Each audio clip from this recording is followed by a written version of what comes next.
ஒரு வயதான கிழவர் தன்னுடைய இப்போதைய உடல்நிலையை நினைத்து வருந்துகிறார். வேற என்னெல்லாம் சொல்கிறாருன்னு பார்க்கலாமா? கண்ணு இன்னும் குழிஞ்சு போய் காது ரெண்டும் மந்தமாயி ஊனுகோலும் உதவ மறுத்து பெட்டை பாம்பா படுத்திருக்கேன். இந்த தொண்டு கிழவன்தான். பேச நினைத்த வார்த்தையெல்லாம் பேச மறுத்த நாக்கினால் குளறி குளறி போகிடவே பேந்த பேந்த முழிக்கிறான். இந்த தொண்டு கிழவன்தான். கூடா போன உடம்பதான் கூனி குறுகி பார்க்கிறான். எப்படி இருந்த தேகம் இது எப்படியாகி போச்சுது? டான் டான்னு பேசும் அந்த பேச்சு எங்கே போனது? எதிராளியை பணிய வைக்கும் தீர்க்கமான பார்வை எங்கே? கால் கடுப்பே இல்லாமலே நடந்து போன நாட்கள் எங்கே?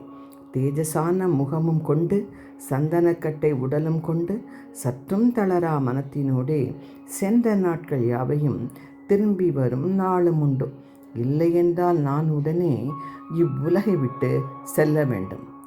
எல்லா வயதானவங்களுமே இப்படி தான் நினைப்பாங்க. உடம்பு நன்னா இருந்தால் இந்த உலகத்தில் இருக்கணும், இல்லைன்னா நம்ம கிளம்பிடணும். ஒரு விதத்தில் அது சரிதான் இல்லையா?